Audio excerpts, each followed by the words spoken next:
Assalamualaikum warahmatullahi wabarakatuh.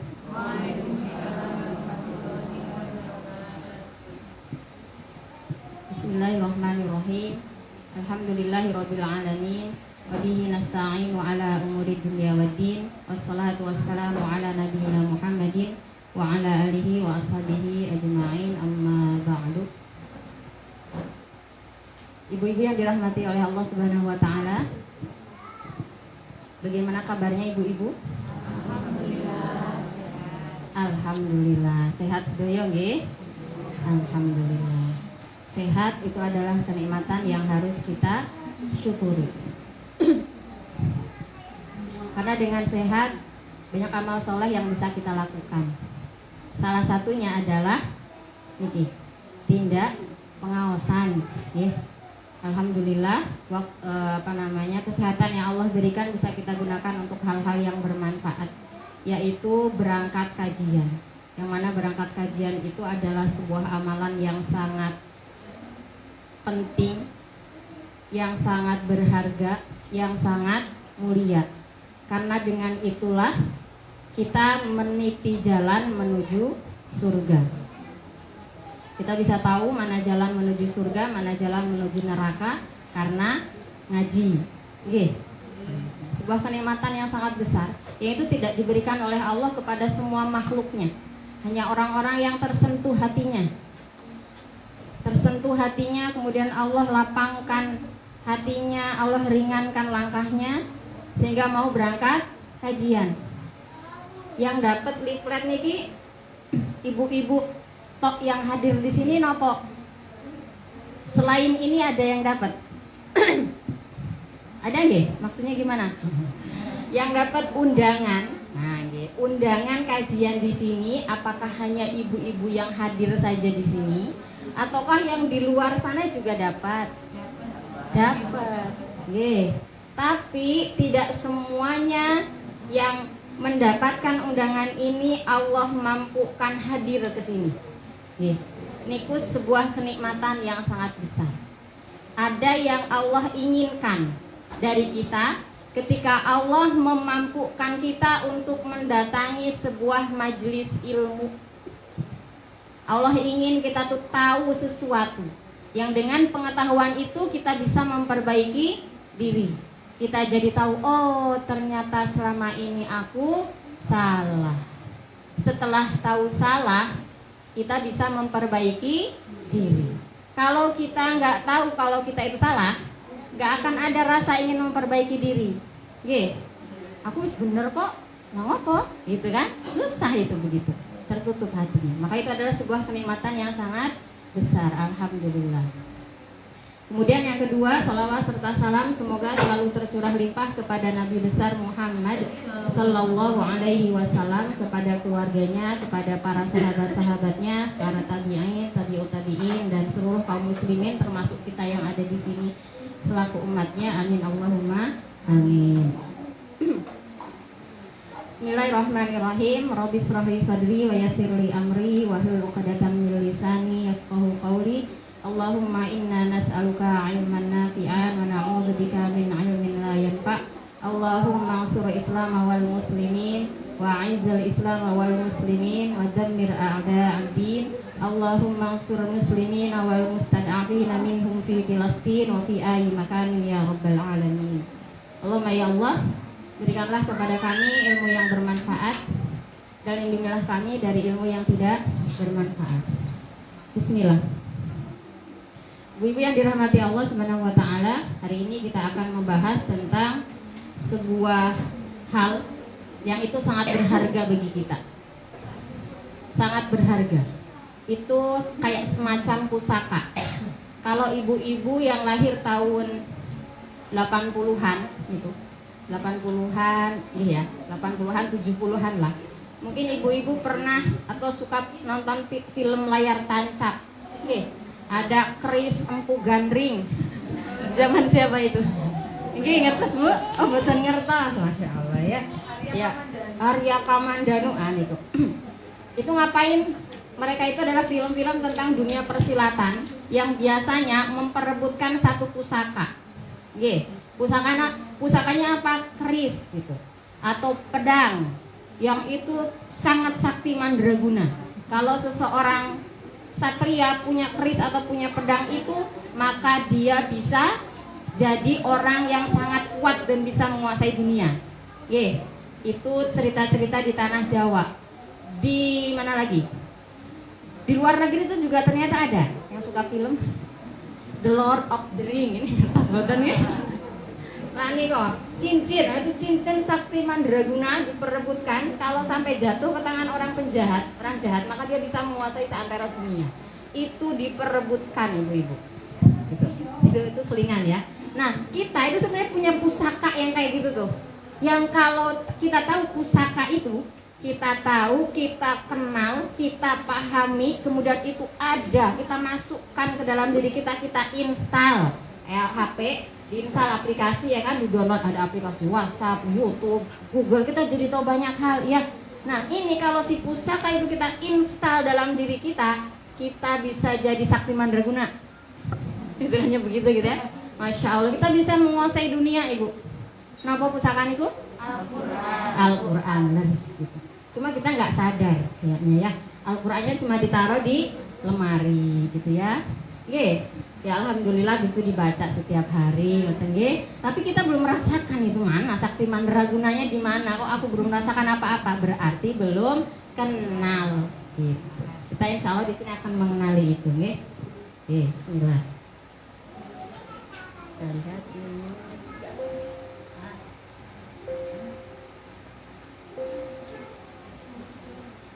Ini ke belakang, ternyata ke belakang. Ini gambar apa ibu-ibu? Ada yang bisa melihat dengan jelas? Yang sebelah sana gambar apa?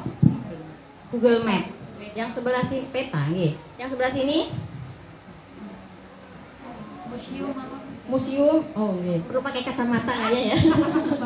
Ini robot, Nah, yang sebelah sana map. Nah, ini map peta. Yang ini robot. Niki robot pelipat pakaian. Niki robot pemasak. Kayaknya ibu-ibu mendambakan ini nih. Biar bantu-bantu kan? Ya kita kajian ini yang ngerjain pekerjaan rumah niki. Nah, niki nopo kok wonten gambar ini? Kita lihat yang pertama, ini peta. Peta ini kita butuhkan kalau apa, Bu? Bingung. Kita mau melakukan perjalanan ke suatu tempat yang asing, yang kita belum pernah ke sana. Maka kita butuh peta untuk bisa mencapai tempat yang kita tuju. Tanpa peta kira-kira gimana? Bingung. Yang penting jalan lah gitu. Nanti ngitung kancing kiri kanan gitu nggak bisa, nggak nyampe itu ya. Kita butuh peta. Kemudian yang ini adalah robot rumah tangga. Ini kecanggihan teknologi saat ini. Manusia dengan kecerdasan akal yang dianugerahkan oleh Allah, mereka sampai sudah bisa membuat robot atau mesin yang bisa membantu mengerjakan pekerjaan rumah tangga. Jadi niatnya ingin meringankan pekerjaan ibu, biar ibu bisa fokus mendidik anak. Boten ya. Biar apa? Biar dibeli supaya dapat uang. Nah, ini ada yang sudah punya belum, Bu Niki? Di rumah belum ada. Kalau punya dikasih satu mau, Bu? Enggak. Kalau misalnya dikasih satu mau gitu misalnya ya. Tapi nggak dikasih tahu, nggak dikasih bukunya, buku panduan cara mengoperasikan robotnya, bisa nggak kira-kira, Bu? Nggak bisa. Kayak itu jadi mainan anak-anak aja ya. Maka untuk bisa mengoperasikan ini butuh panduan. Panduannya apa? Buku petunjuk yang dibuat oleh pabrik robotnya. Kalau kita ingin robot kita berjalan dengan lancar, tidak cepat rusak, karena ini belinya mahal gitu ya. Kalau salah pencet nanti rusak, rugi kita. Maka kita harus patuh sama petunjuk buku. Petunjuknya dibuat oleh siapa? Yang membuat itu. Mau nggak, Bu? Ini dikasih sama Jerman. Habis itu buku petunjuknya dibuat di Solo. Yang bikin orang Solo gitu. Mau? Enggak ya kan? Kita pastinya maunya petunjuknya yang dari ini. Kenapa? Terpercaya. Karena buku petunjuk itu dibuat oleh pembuat robot ini, bukan yang lain. Maka kita mau menggunakan ini. Next. Nah, ini Bu. Tadi ketika kita mau melakukan perjalanan ke suatu tempat yang kita tidak tahu di manakah itu, jalannya lewat mana, kita butuh peta untuk menunjukkan arah. Ketika kita punya sesuatu yang baru, bagaimana cara mengoperasikannya, bagaimana cara menghidupkannya, kita butuh petunjuk. Apalagi kehidupan kita di dunia yang lebih luas perjalanannya, lebih lama perjalanannya daripada tadi kita perjalanan ke suatu tempat. Lebih butuh peta. Kira-kira kalau carpe diem bisa nggak Bu hidup? Bisa hidup. Tetap hidup Bu, tapi nggak sampai tujuan gitu ya, atau hancur nanti tersesat di jalan. Entah jadi apa. Dan butuh buku petunjuk. Petunjuk hidupnya itu apa? Al-Quran. Ini yang tadi kita sebutkan, ini adalah pusaka. Nah, kok tahu petunjuknya Al-Quran? Kata Al-Quran sendiri sih gitu. Disebutkan di Quran surat Al-Baqarah ayat 2. Dzalikal kitabu, inilah kitab la raiba fi. Alkitab di sini maksudnya Al-Quran yang la raiba fi. Tidak ada keraguan di dalamnya, hudan lil muttaqin, petunjuk bagi yang bertakwa. Nah, kita tahu bahwa petunjuk kita itu adalah Al-Quran dari sini. Dari sini. Ibu langsung percaya. Yang ngomong petunjuknya sendiri loh Bu. Ini loh, kamu mau hidup di dunia, nih petunjuk ini aku loh, petunjuknya itu aku gitu. Padahal tadi untuk robot saja kita harus bisa memastikan bahwa buku petunjuk robot, apa namanya sih, manual apa nggih? Nah, manualnya itu memang dibuat dari pabriknya. Kita harus bisa mastiin robotnya, mereknya, apa misalnya Samsung gitu kan. Maka bukunya itu tulisannya juga dari Samsung. Harus pastikan begitu. Oh, tulisannya kok dari apa itu? Komitrando gitu misalnya. Komitrando kan kain ya. Itu yang nggak mau kita pakai gitu ya.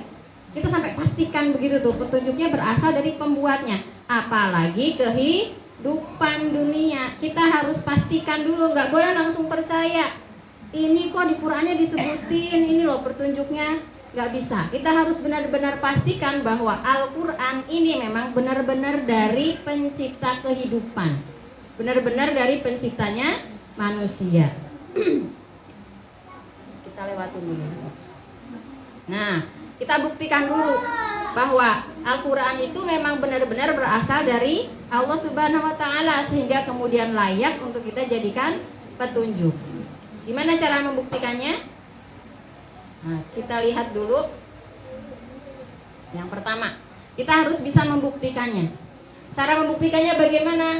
Kita lihat dulu realitas dari Al-Quran, fakta dari Al-Qurannya. Ibu kalau baca Al-Quran, Al-Qurannya berbahasa apa Bu? Arab. Bahasa Arab. Sepakat? Sepakat. Tapi kok ada ya Al-Quran yang berbahasa Indonesia? Itu cuma terjemahannya aja gitu ya. Yang pasti Al-Quran itu semuanya sepakat berbahasa Arab. Berbeda dengan Injil. Kalau Injil itu bahasanya apa Bu? Arab? Bukan. Ibrani. Tapi ada nggak bahasa kitab Injil yang masih berbahasa Ibrani? Oh, disembunyikan gitu ya, disembunyikan. Mari kita cari. Gak usah dicari Bu, repot, kita banyak urusan dengan Al-Quran ya. Gak usah ngurusin Injil. Al-Quran itu semuanya sepakat bahwa berbahasa Arab. Bukan hanya orang Islam saja, orang kafir pun tahu bahwa Al-Quran itu yang berbahasa Arab. Ini realitas pertama. Nanti kita bisa membuktikan Al-Quran berasal dari Allah, lihat dari realitasnya. Ini sudah fix. Yang kedua, Al-Quran itu dibawa oleh Nabi Muhammad Sallallahu Alaihi Wasallam. Sepakat? Sepakat. Nggak ada yang tidak sepakat. Enggak kok Al-Quran itu dibawa sama Mirza Ghulam Ahmad.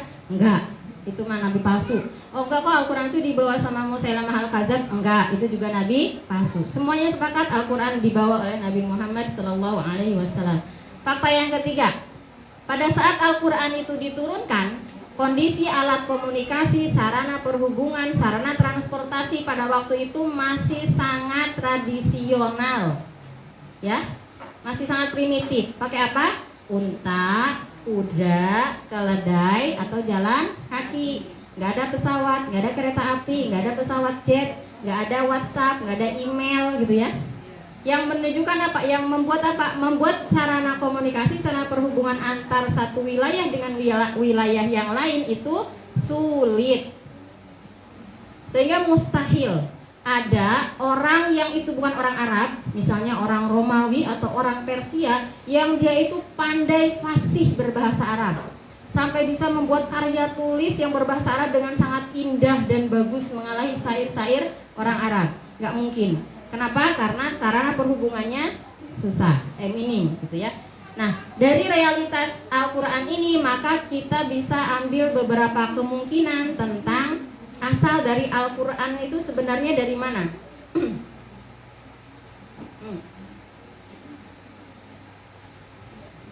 Nah, yang pertama, karena Al-Quran itu berbahasa Arab, jadi mungkin gak sih Al-Quran itu ternyata dibuat oleh orang Arab? Mungkin saja, gitu. Mungkin saja. Bahkan zaman sekarang tuh ada orang-orang yang memang rada-rada sensitif gitu ya sama Arab itu. Doa tuh nggak usah pakai bahasa Arab karena Tuhan tuh bukan orang Arab. Ada yang begitu? Ada. Sensitif banget tuh sama Arab gitu. Sampai ada yang mengatakan Quran tuh mungkin saja itu adalah karangan orang Arab. Benar apa salah? Salah, sudah dijawab ya. Salah ini. Kenapa kok salah? Gak mungkin Al-Quran itu dikarang oleh orang Arab. Ada yang bisa jawab? Kalau bisa jawab nanti dapat door prize. Ya buat panitia. Ada yang bisa jawab 10 prize. Apa buktinya? Bahwa Al-Quran itu bukan karangan orang Arab. Ada yang bisa jawab? Saya kasih waktu 5. 1, 2, 3, 4, 5. Door prize hangus. Ya jawabannya adalah karena ada tantangan dari Al-Quran terhadap orang Arabnya. Bahkan tantangan ini bukan hanya terhadap orang Arab, berlaku sampai sekarang. Monggo Bu, challenge. Silahkan buat karangan seperti Al-Quran kalau bisa gitu. Ada tantangan dari Al-Quran. Contohnya apa? Di Quran surat Al-Isra ayat 88. Nanti bisa dicek di mushafnya, ini saya sertakan terjemahannya saja. Di situ disebutkan, katakanlah sesungguhnya jika manusia dan jin berkumpul untuk membuat yang serupa dengan Al-Quran ini, mereka tidak akan dapat membuat yang serupa dengannya, sekalipun mereka saling membantu satu sama lain. Ini orang-orang Arab itu ketika Rasul menyampaikan wahyu yaitu Al-Quran, mereka nggak langsung percaya, walaupun dalam hatinya sebenarnya rodok-rodok. Ini bukan buatan manusia karena syairnya beda banget dengan syair yang biasa kita bikin. Tapi keangkuhan mereka, ego mereka membuat mereka tidak bisa mengakui itu. Enggak, itu mah karangan-karangannya Muhammad aja gitu. Seperti itu. Ternyata Al-Quran menantang sendiri orang Arab untuk membuat yang semisal dengan Al-Quran. Bahkan sana jin-jin yang biasanya kalian minta pertolongan untuk buat syair, ajak untuk bikin. Kan orang-orang Arab jahiliyah itu pandai membuat syair ya Bu. Pandai itu, pintar-pintaran bikin syair. Kalau sekarang mungkin kayak bikin lagu-lagu gitu ya. Bikin syair, unggul-unggulan bikin syair. Itu apa namanya? Penyair itu termasuk pekerjaan yang sangat prestisius karena nanti bisa menghasilkan banyak uang. Apalagi kalau bisa bikin syair yang isi syairnya itu mengagung-agungkan para petinggi. Nah, itu nanti dapat uangnya bisa banyak.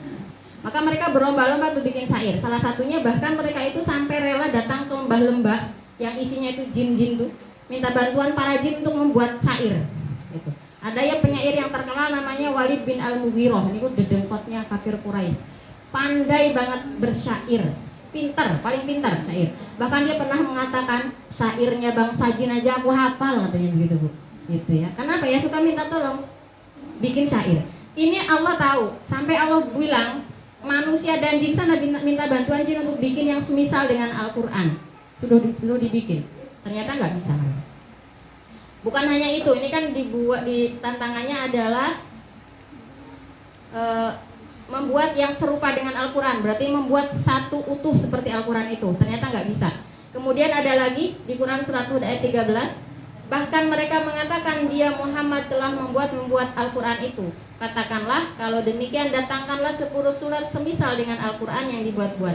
Dan ajaklah siapa saja di antara kamu yang sanggup selain Allah jika kamu orang yang benar. Tantangannya diturunkan. Baiklah, kalau satu surat nggak bisa, turunin deh. Challenge-nya jadi 10 surat saja. Ternyata nggak bisa juga. Diturunin lagi tantangannya. Quran surat Al-Baqarah ayat 23. Dan jika kamu meragukan Al-Quran yang kami turunkan kepada hamba kami Muhammad, maka buatlah satu surat semisal dengannya dan ajaklah penolong-penolongmu selain Allah jika kamu orang-orang yang benar. Sudah diturunin tuh. Oh nggak bisa satu surat, ya udah 10 surat. Nggak bisa juga, oh ya sudah deh satu surat aja gitu ya. Ternyata nggak bisa juga. Bahkan monggo kalau nggak percaya bisa dicari di sirah-sirah, ditarik-tarik. Ada nggak yang bisa membuat yang semisal dengan Al-Quran? Mesti nggak ada. Pernah ada yang mencoba meniru. Namanya Musailamah Al-Kadzab itu, nabi palsu. Itu mencoba meniru surat yang semisal dengan Al-Quran. Di Al-Quran ada surat namanya Al-Fil, gajah, ya kan? Dia mencoba meniru surat gajah itu. Dia juga bikin Al-Fil gitu. Kalau Al-Fil gimana bunyinya, Bu? Yang mau ngaji moga ngacung, saya kasih door prize panitia, cung. Al-Fil. Ngacung dulu. Nggih, moga ibu yang kerudung biru yang di situ. Baca Bu Al-Fil. Ini ku, saya dulu. Nah, apa tadi?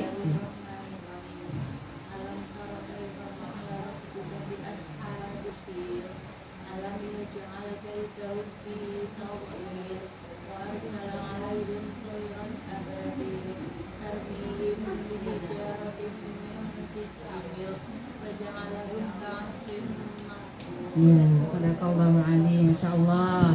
Ibu ngerasain gak Bu keindahan bacaan Al-Quran ini tadi? Ngerasa? Alam tara kaifa fa'ala rabbuka bi ashabil fil. Belakangnya apa ya? Alam yaj'al kaidahum fi tadlil wa arsalna tayran ababil gitu ya. Belakangnya itu salah satu kemujian Al-Quran. Dari sisi namanya kalau bahasa Indonesia sajak terima. Artinya belakangnya itu indah gitu. Jadi yang dengar itu bisa sampai terpana, terpesona. Apalagi kalau yang orang Arab asli, karena mereka merasakan gaya bahasa Arabnya itu. Nah, Musailamah Al-Kadzab itu mencoba membuat surat yang semisal dengan Al-Fil. Begini bunyinya, semoga saya tidak lupa. Al-Fil, Mal-Fil, wa ma adraka mal-fil. Sama ya, al gitu kan. Huwa hayawanun kabir gitu. Terus apa lagi? Wa dzambuhu qasir wa khurtumuhu tawil gitu. Oh, rodor mirip kalau kita, karena kita nggak bisa bahasa Arab ya kan. Tapi secara makna nggak ada maknanya sama sekali. Itu adalah syair yang dibuat anak TK begitu. Gajah, apa itu gajah? Apa yang kamu ketahui tentang gajah? Gajah adalah hewan yang besar, ekornya pendek. Apa tuh? Belalainya panjang, artinya itu Bu. Tapi coba yang Al-Fil, alam taro kaifa fa'ala rabbuka bi ashabil fil, Masya Allah, itu kalau kita renungi, kita daburi itu maknanya dalam sekali gitu. Gak bisa. Tapi nggak putus asa. Dia bikin sampai 3 itu tandingan Al-Quran tuh Musailamah Al-Kadzab. Dan anehnya ada loh yang beriman gitu ya. Masya Allah gitu ya. Itu yang satu tentang kodok gitu ya. Satu lagi tentang apa saya lupa. Dia bikin 3, tapi sama sekali tidak sebanding dengan Al-Quran. Gitu. Jadi nggak berhasil mereka orang Arab itu ketika ditantang oleh Allah untuk membuat yang semisal dengan Al-Quran. Berarti terbantahkan kalau ada orang yang mengatakan Al-Quran itu adalah karangan orang Arab, gitu. Termasuk di Indonesia. Baca Al-Quran pakai bahasa Indonesia aja, nah gitu nggak boleh, nggak mau ya, Bu, jangan mau. Baca Al-Quran tetap pakai bahasa Arab, habis itu baca bahasa Indonesianya boleh untuk bisa memahami artinya, gitu ya. Nah, ternyata mereka tidak mampu membuat yang semisal dengan Al-Quran. Padahal mereka adalah para begawan sastra, para ahli syair yang tadi saya sebutkan ya. Gak bisa ternyata. Kemungkinan yang pertama batil. Kemungkinan yang kedua Al-Quran itu adalah buatan Muhammad Sallallahu Alaihi Wasallam. Ini juga batil. Kenapa ada kemungkinan ini? Iya, karena yang bawa adalah Nabi Muhammad Shallallahu Alaihi Wasallam. Jadi mungkin saja dia tuh ngaku-ngaku kayak nabi-nabi sekarang tuh, biar dia untuk membuktikan bahwa dia adalah nabi gitu, maka dia bawa kitab ya kan. Mirza Ghulam Ahmad gitu baca kitab namanya, bawa kitab namanya At-Tadhkirah gitu ya. Nah itu ngaku-ngaku bikin dia gitu.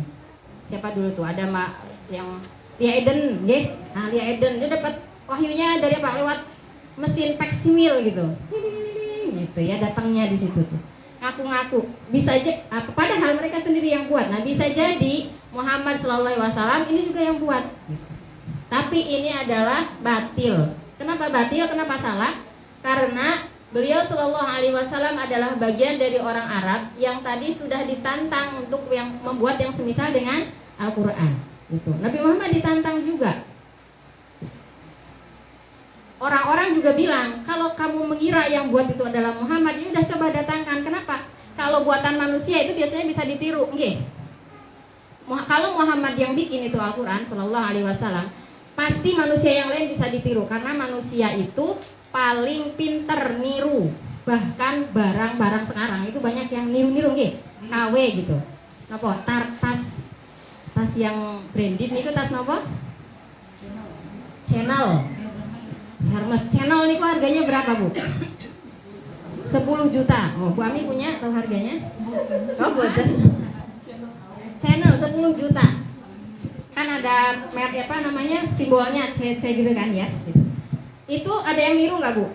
Ada. Kita bisa beli di pasar tuh, ya. Harganya 10 juta. Enggak gitu, tapi mirip gitu ya.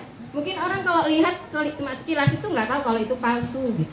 Karena apa? Karena tas Channel semahal apapun itu buatan manusia.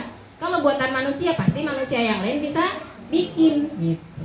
Kalau ini karangannya Muhammad adalah manusia, jadi harusnya yang lain juga bisa bikin. Tapi ternyata nggak bisa, karena yang bukan karangan manusia. Kemudian bukti berikutnya bahwa Al-Quran ini bukan karangannya Nabi Muhammad SAW. Nabi Muhammad SAW selain menyampaikan Al-Quran juga menyampaikan hadis. Dan menurut para ahli bahasa Arab, gaya bahasa Al-Quran dengan gaya bahasa hadis sangat berbeda, sehingga tidak mungkin berasal dari orang yang sama. Ini mungkin kita tidak bisa mengidentifikasi karena kita bukan orang yang berbahasa Arab gitu kan, ya sama aja gitu ya. Bahkan kalau orang ceramah khutbah Jumat misalnya di sana haji di Mekah ada khutbah Jumat isinya bahasa Arab semua ya, kita ngiranya itu masih prolog, ini kapan khutbahnya gitu ya, padahal isinya udah khutbah itu ya. Kenapa? Karena kalau di sini kan biasanya doa dulu, baca ayat, sholawat, habis itu doa, prolog, habis itu baru isian yang bahasa Indonesia kan. Kalau di sana kan enggak, semuanya bahasa Arab. Sampai nggak bisa mengidentifikasi mana yang ini omongan khotibnya, mana yang ayat Al-Quran, mana yang doa gitu ya, karena sama-sama bahasa Arab. Kenapa? Karena kita nggak bisa bahasa Arab. Maka ini diidentifikasinya oleh siapa? Oleh para ahli bahasa Arab, bahkan oleh orang Arabnya sendiri. Nabi Muhammad SAW itu menyampaikan wahyu, yaitu berupa Al-Quran, yang semuanya itu berasal dari Allah. Lafaznya, teksnya, diksinya, maknanya itu semuanya dari Allah Subhanahu Wa Taala. Tidak ada tambahan satu huruf pun, tidak ada. Semuanya dari Allah Subhanahu Wa Taala. Rasul sampaikan demikian. Selain menyampaikan wahyu, Rasulullah juga menyampaikan hadis, gitu ya. Ada hadis yang berupa perkataan kan Rasul sampaikan lewat lisan. Itu ternyata beda gaya bahasanya. Beda. Kalau misalnya mau dibuat-buat ya, mau dibuat seorang ingin membuat dua gaya bahasa yang berbeda. Satu hari pakai gaya bahasa A, besok pakai gaya bahasa B, itu mesti ada kesamaan itu. Satu waktu itu kepleset gitu. Harusnya B, dia malah A gitu kan. Tapi ini tidak.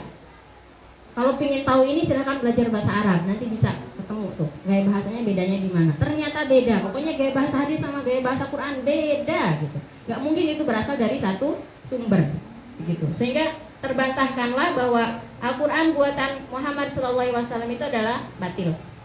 Kemudian yang ketiga, Nabi Muhammad adalah seorang yang ummi SAW.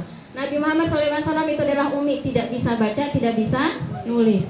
Kalau menurut secara logika kita saat ini ya, orang-orang yang dia bisa bikin buku tebal, penelitian, bikin jurnal-jurnal, itu adalah orang yang bisa baca atau tidak bisa baca? Sekolah apa enggak sekolah? Sekolah, sekolahnya tinggi. S2, S1, misalnya S3, dia baru bisa bikin tuh jurnal-jurnal, disertasi, skripsi gitu ya kalau kita. Sekolah bisa baca, harus bisa nulis, baru dia bisa bikin sebuah karya tulis. Tapi di masa Rasul Shallallahu Alaihi Wasallam, Rasul ini umi, dia nggak bisa baca, nggak bisa nulis. Maka secara logika kita nggak mungkin bisa bikin karya tulis yang sehebat itu gitu. Apalagi nanti kalau kita lihat isi kandungannya, nggak mungkin banget itu dibuat oleh manusia. Oke. Kemudian selain itu juga ada tuduhan bahwa Al-Quran diajarkan oleh seorang Nasrani bersama Jaber. Terdapat di Al-Quran surat An-Nahl ayat 103. Ada juga yang nuduh gini, oh Al-Quran tuh ditiru kok sama Muhammad dari siapa? Pemuda namanya Jaber. Ternyata ini dibantah sendiri oleh Al-Qurannya gitu ya. Di Quran surat An-Nahl ayat 103. Dan sesungguhnya kami mengetahui bahwa mereka berkata, sesungguhnya Al-Quran itu hanya diajarkan oleh seorang manusia kepada Muhammad. Ini Jaber ini. Bahasa orang yang mereka tuduhkan bahwa Muhammad belajar kepadanya adalah bahasa Ajam. Padahal bahasanya si Jaber ini bahasanya bukan bahasa Arab, bahasa Ajam. Ajam itu bahasa non-Arab, bukan bahasa Arab, entah bahasa apa. Padahal Al-Quran ini adalah bahasa Arab yang jelas. Al-Quran ini bahasa Arab. Si Jaber itu bukan berbahasa Arab. Padahal tadi di fakta yang ketiga bahwa sarana transportasi, sarana komunikasi, sarana perhubungan di masa itu sangat minim, yang tidak memungkinkan terjadinya transfer ilmu pengetahuan yang begitu masif, sehingga membuat orang yang di luar sana itu bisa pandai bahasa Arab gitu ya. Terbantahkan. Kemungkinannya tinggal satu kalau begitu. Gak ada kemungkinan lain selain ini, bahwa Al-Quran itu berasal dari Allah Subhanahu wa Ta'ala. Atau ada kemungkinan yang lain lagi?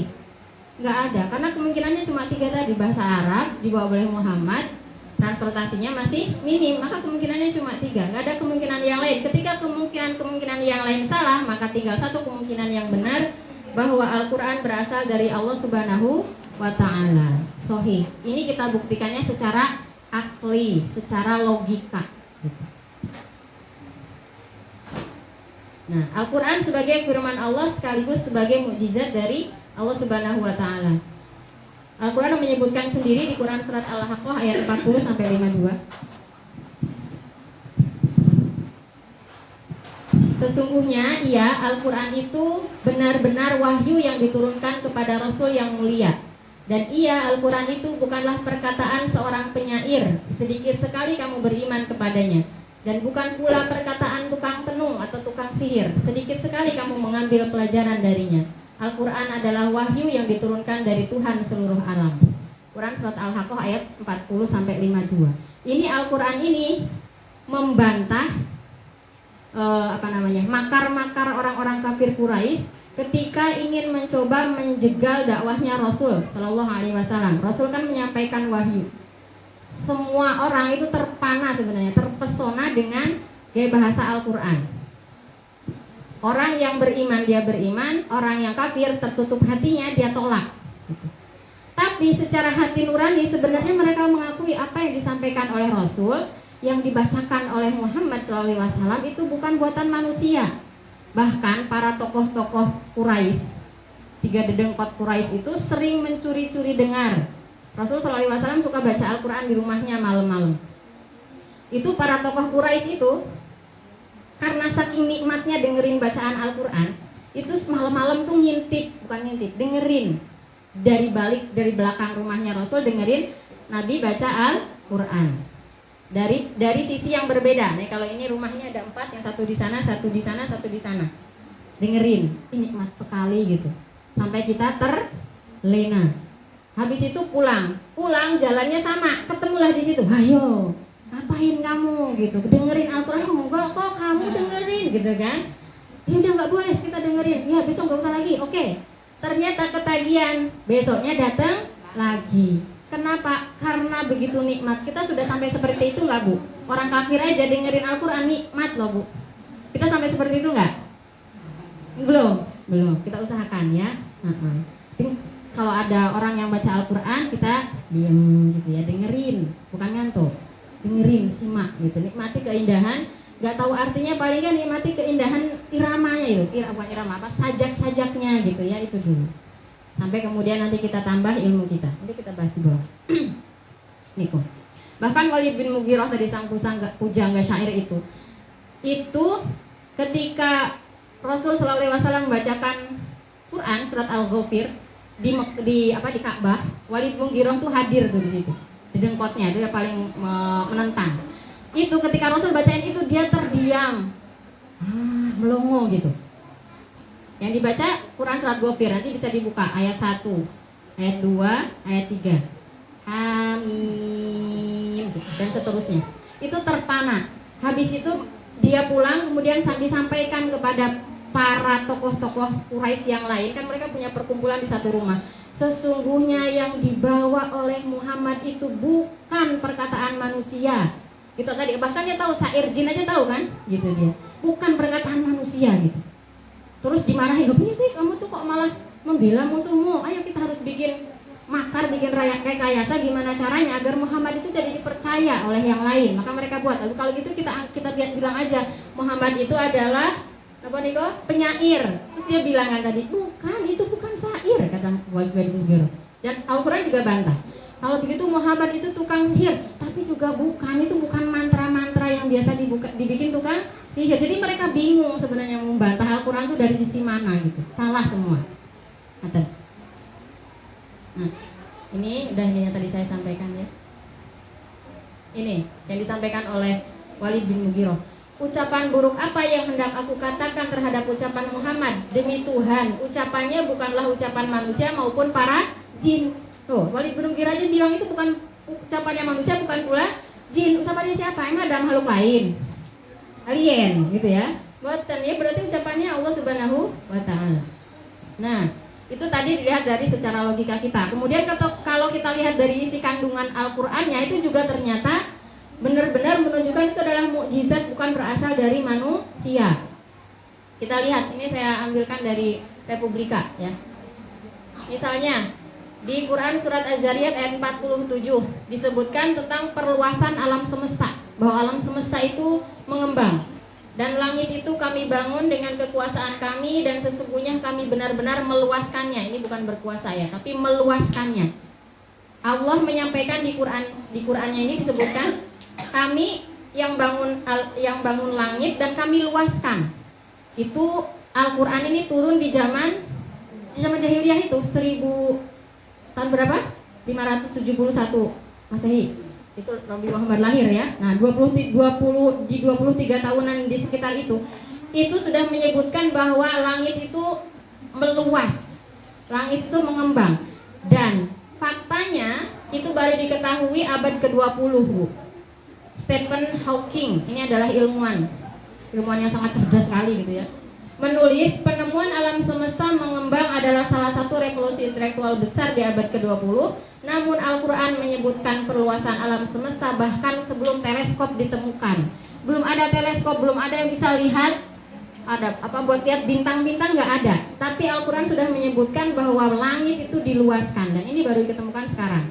Apakah ini bukan bukti bahwa Al-Quran itu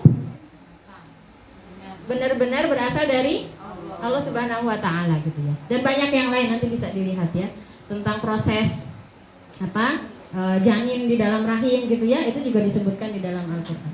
Kita percepat. Ini kemukjizatan Al-Qur'an. Sudah saya selenting tadi sedikit dari sisi gaya bahasanya. Dari segi isyarat ilmiah tadi ternyata memang terbukti kebenarannya sekarang gitu ya, padahal sudah disampaikan jauh-jauh hari ketika sains itu belum diketemukan. Nah, dari segi syariatnya apa? Syariat Al-Quran itu universal, komprehensif, menyeluruh, berlaku untuk setiap masa, setiap zaman, setiap tempat. Berbeda dengan syariat-syariat nabi-nabi sebelumnya. Kalau syariat nabi sebelumnya kan hanya untuk umat tertentu dan hanya pada masa tertentu. Sementara syariat yang dibawa, yang disebutkan di dalam Al-Quran itu berlaku sampai hari kiamat. Ini kelebihannya, kemukjizatannya. Yang ini disebutkan di Mabahis fi Ulumil Quran. Nanti bisa dilihat di kitabnya kalau punya. Nah, sudah terbukti Bu, Al-Quran itu adalah kalamullah. Sudah ngantuk? Sudah ngantuk? Aduh. Padahal belum intinya loh Bu. Nah, kalau sudah terbukti bahwa Al-Quran itu benar-benar firman Allah, maka kita wajib imani. Udah yakin Al-Quran itu adalah firman Allah. Kita sudah yakin ya, oh berarti ini petunjuknya otentik nih. Kalau kita mau pakai petunjuk itu untuk menjalani kehidupan kita berarti layak gitu ya. Nah, kita sekarang mulai mengenal Al-Qurannya. Apa itu Al-Quran? Al-Quran adalah kalamullah yang diturunkan kepada Rasulnya, yaitu Muhammad SAW dengan perantaraan wahyu dari Jibril. Wahyu Jibril alaihissalam secara lafal dan makna, yang bersifat mukjizat, yang dianggap ibadah ketika membacanya, dan yang dinukilkan atau diriwayatkan kepada kita secara mutawatir. Ini yang dimaksud dengan Al-Quran. Insya Allah semuanya sudah paham Ibu? Nah, tidak saya jelaskan. Jadi kalau ada yang nggak paham bisa ditanyakan. Nah, kemudian sekilas saya sampaikan bagaimana proses turunnya Al-Quran. Al-Quran itu turun dalam 3 tahap. Tahapan yang pertama, Al-Quran itu telah tertulis di Lauhul Mahfuz dalam bentuk utuh, sempurna semuanya di Lauhul Mahfuz. Di Quran surat Al-Buruj ayat 22 dan 23 disebutkan. Nah, bahkan yang didustakan itu yaitu Al-Quran yang mulia, yang tersimpan dalam tempat yang terjaga, yaitu di Lauhul Mahfuz. Ini yang pertama, Al-Quran sudah ada jauh-jauh hari Allah simpan atau Allah turunkan di Lauhul Mahfuz. Setelah itu masuk tahapan yang kedua. Al-Quran diturunkan secara sekaligus ke Baitul Izzah di langit dunia. Nah, dari Lauhul Mahfuz Allah turunkan ke Baitul Izzah di langitnya dunia pada malam Lailatul Qadar di bulan Ramadan. Ini yang sering kita peringati sebagai nuzulul Quran. Nah, nuzulul Quran itu proses turunnya Al-Quran ke langit dunia. Terdapat di Quran surat Al-Qadar ayat 1, Ad-Dukhan ayat 3, dan Al-Baqarah ayat 85. Ini dalilnya. Saya baca nanti ibu-ibu bisa lihat sendiri. Nah, kemudian proses yang ketiga, Al-Quran turun secara bertahap selama 23 tahun kepada Nabi Muhammad SAW melalui malaikat Jibril. Nah, dari langit itu turunnya ke dunia tidak langsung. Berbeda dengan kitab-kitab nabi-nabi sebelumnya. Kalau kitab-kitab nabi sebelumnya kan langsung utuh. Tauratnya Musa misalnya langsung utuh. Injilnya Isa langsung utuh. Sementara kalau Nabi Muhammad SAW wahyunya Al-Quran ini bertahap, berangsur-angsur. Dan itu dicela tuh sama orang-orang kafir itu. Berkatalah orang kafir, mengapa Al-Quran itu tidak diturunkan kepadanya sekali turun saja? Karena mereka Al-Quran yang kitab yang lain diturunin sekaligus gitu. Kok ini berangsur-angsur? Mereka ngece itu, nanya gitu. Demikianlah supaya kami perkuat hatimu dengannya dan kami membacanya secara tartil gitu. Itu kenapa berangsur-angsur sengaja? Karena untuk apa? Untuk menguatkan ke dalam hati. Dikasihnya sedikit demi sedikit. Kalau langsung banyak nanti tumpah. Ya. Sunatullahnya kan gitu ya. Kita kalau minum air seteguk demi seteguk, nopo langsung blok gitu tuh. Seteguk demi seteguk. Kalau langsung bluk gitu mesti tumpah gitu. Demikian juga dengan ilmu gitu ya, wahyu juga begitu, ilmu juga begitu. Kita menuntut ilmu tuh ya sedikit demi sedikit tapi istiqomah terus gitu, nanti baru kerasa tuh manfaatnya.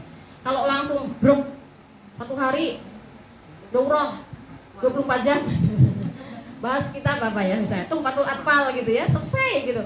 Tapi itu ilmunya yang nyantol tuh sedikit gitu karena banyak yang hilang. Itu biasanya kita tuh yang mengkodok gitu ya. Yang mengkodok tolabul ilmi kenapa? Karena telat. Harusnya kan belajar yang kayak gitu itu sejak masih kecil gitu loh. Nah, itu sudah diajarin yang dasar-dasar ilmu-ilmu Quran gitu ya. Jadi ketika gede itu sudah tinggal bahas yang spesialis-spesialis. Lah kita mah telat gitu ya. Sadarnya itu baru setelah nikah mungkin ya. Ada yang masih kuliah atau sadarnya waktu SMA gitu. Itu juga sudah telat sebenarnya, atau ya alhamdulillah. Ada yang sudah simbah-simbah baru sadar, itu dia baru belajar Iqra gitu misalnya, kan udah telat banget ya. Akhirnya apa? Daurah belajar Al-Quran gitu ya. Langsung hafal selama 24 jam, sakit badan. Muntah ya Bu. Nah makanya itu harus pelan-pelan ya. Dan Allah sudah ini ajarkan gitu. Dengan cara apa? Al-Quran diturunkan secara berangsur-angsur biar kuat. Nah kemudian inilah baru kita masuk intinya. Setelah kita yakin bahwa Al-Quran itu adalah berasal dari Allah sehingga layak untuk kemudian kita jadikan petunjuk, maka caranya kayak apa? Konsekuensi berikutnya bagaimana? Ya. Konsekuensinya adalah menjadikan Al-Quran sebagai petunjuk. Nah ini caranya kayak apa? ada itu. Nah, ada 8. Yang pertama, mendengar dan menyimak Al-Quran, membaca dan menghafalkan Al-Quran, memahami dan mentadaburi makna ayat-ayat Al-Quran, mempelajari dan mengajarkan Al-Quran, mengimani seluruh isi Al-Quran, tunduk patuh terhadap petunjuk Allah yaitu syariat Islam secara keseluruhan, mengimani Muhammad Shallallahu Alaihi Wasallam sebagai Rasulullah dan penutup para nabi dan taat kepadanya, menjadikan hidup dan mati untuk Allah Subhanahu Wa Taala. Selesai pembahasan kita? Belum. Nah, kita bahas satu persatu. Yang pertama, mendengar dan menyimak Al-Quran. Kalau kita anggap Al-Quran itu adalah petunjuk, maka kita harus mau mendengar dan menyimaknya. Karena apa? Misalnya di dunia aja, kalau kita lagi nyari petunjuk cara pembuatan rendang sapi, rendang Padang. Kita kan bukan orang Padang, punya daging kurban, mau dibuat rendang Padang, tidak tahu caranya, maka kita cari petunjuk. Petunjuknya di mana? YouTube. YouTube gitu ya. Nah, kita mau bikin rendang Padang, lihat mau buka YouTube. Terus kita harus dengerin apa enggak, Bu? Harus dengerin. Mau enggak mau harus dengerin, harus nyimak ya kan? Atau dinyalain colokan sono terus kita ini sendiri bisa enggak kira-kira bikin? Enggak bisa. Harus dengar dan nyimak. Begitu juga dengan Al-Qur'an. Kalau kita mengaku menjadikan Al-Qur'an sebagai petunjuk, harus mau mendengarkan dan menyimak. Ini disebutin di sini. Di Quran surat Al-A'raf ayat 204 disebutkan, apabila dibacakan Al-Quran, wa idza quri'al Qur'anu, apabila dibacakan Al-Quran, fastami'ulah, maka dengarkanlah baik-baik. Ini ada perintah, istama, yastami'u, istami. Kata perintah, dengarkan baik-baik, bukan sami ayasmau. Kalau sami ayasmau denger aja. Kalau udah pakai ta, itu ada tambahan, berarti lebih kuat lagi. Mendengarkan, bukan mendengar. Mendengarkan cuma sekilas. Ada orang ngomong, itu lagi ngobrol, ibu-ibu di situ ngobrol, saya lagi ngisi, saya dengar, itu dengar namanya. Tapi kalau ibu-ibu dengerin saya ngomong, itu namanya mendengarkan ya. Dengarkanlah dengan baik, wa ansitu, dengan baik, dan perhatikanlah dengan tenang. Wa ansitu, diam ini tuh. Perhatikan dengan tenang atau diam. Agar apa? La'allakum turhamun, agar kamu mendapat rahmat. Lihat kaidahnya. Di sini ada fi'il amr, perintah. Ada perintah. Habis itu ada pujian. Kalau melakukan perintah itu dapat pujian, dapat rahmat, maka perintah itu hukumnya wajib. Kalau ada yang baca Al-Quran, kita ngobrol, dosa. Tadi siapa? Yang buka nih, Mbak Ustazah Hismi. Nah, ini kok baca Al-Quran. Baca, dan itu sengaja dibacakan, diperdengarkan di forum, di majelis. Maka wajib bagi setiap orang yang ada di majelis ini mendengarkan dan menyimak. Agar apa? La'allakum turhamun, agar dapat rahmat. Berarti kalau nggak dengar sebaliknya, lawannya rahmat nopo? Laknat. Nauzubillah min. Dengarkan ibu-ibu. Kalau ada yang ngaji di forum, karena itu memang sengaja diperdengarkan untuk kita, wajib bagi kita untuk mendengarkannya. Beda kalau nggak sengaja diperdengarkan untuk kita, dia baca sendiri, misalnya di pondok gitu ya, santri-santri pada murojaah sendiri gitu, terus saya lewat, saya tiba-tiba diem, wajib mendengarkan, padahal saya mau ngajar di kelas lain gitu ya, susah saya kalau nggak dengarkan. Bukan begitu ya, karena Al-Quran itu bukan sengaja diperdengarkan untuk kita, beda kasus. Nah, kemudian dapat menambah iman serta menjadikan hati mereka semakin khusyuk dan takut kepada Allah Azza wa Jalla. Ini kalau kita lakukan ini, mendengar dan menyimak, ini baru dengar sama nyimak aja, itu bisa nambah iman.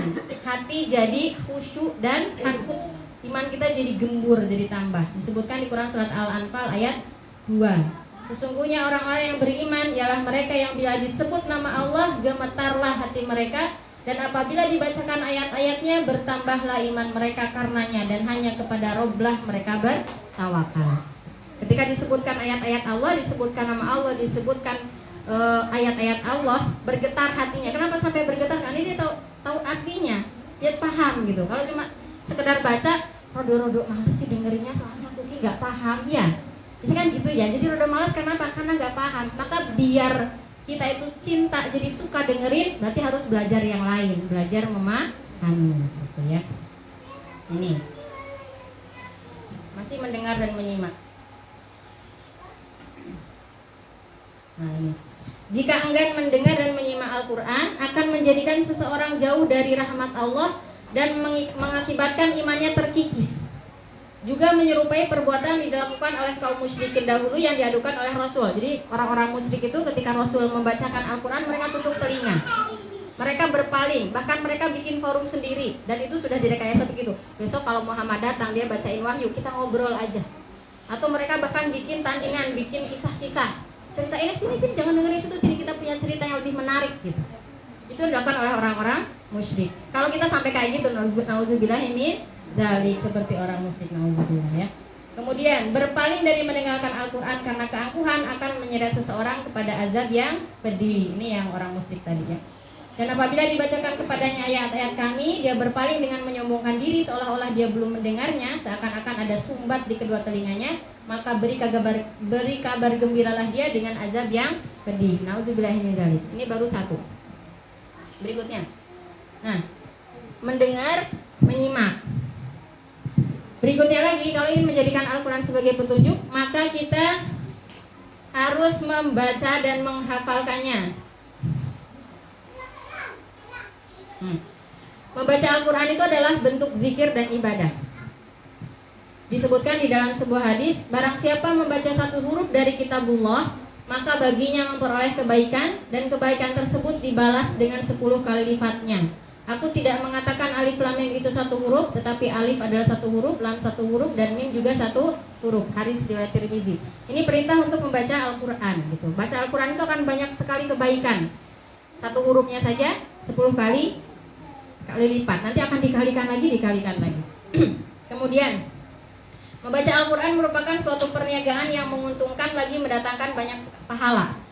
Perniagaan yang mana di dunia ini yang nggak pernah rugi? Nggak ada. Semuanya pasti ngalami rugi atau untung. Kadang untung, kadang rugi. Tapi ada satu perniagaan yang kalau kita lakukan itu nggak akan pernah rugi. Rugi waktu mbak? Enggak.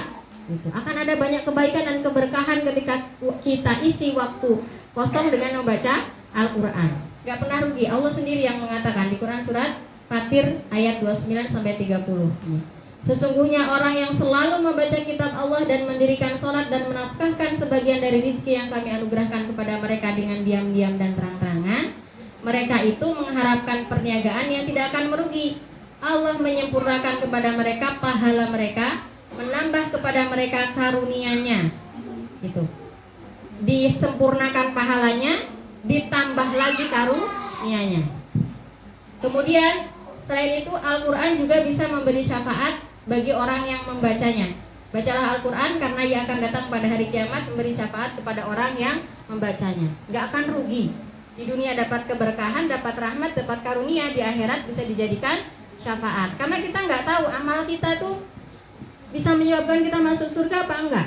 Kita nggak akan pernah tahu amal kita itu diterima oleh Allah apa tidak. Karena amal bisa diterima itu kan dua ya. Syaratnya niatnya ikhlas sesuai dengan tuntunan Rasul Shallallahu Alaihi Wasallam gitu. Nah yang susah itu adalah yang ikhlas nih. Itu kayaknya diomongin gampang, tapi sebenarnya susah gitu. Bahkan orang yang mengatakan aku wis ikhlas kok, janjinya kira ikhlas. Tapi ingin mengatakan pada orang gitu bahwa dia tuh ikhlas gitu. Gitu ya. Nah, susah itu ikhlas. Para ulama belajar ikhlas itu sampai 40 tahun gitu ada. Baru bisa merasakan oh ternyata aku ikhlas ini baru sekarang. Padahal dia sudah belajar itu 40 tahun gitu. Nah, coba itu. Kalau nggak ikhlas sih nggak diterima kan. Maka kita butuh pembela gitu. Apa pembelanya nih? Al-Quran. Jangan malas baca Al-Quran, Ibu. Nggak akan tuh.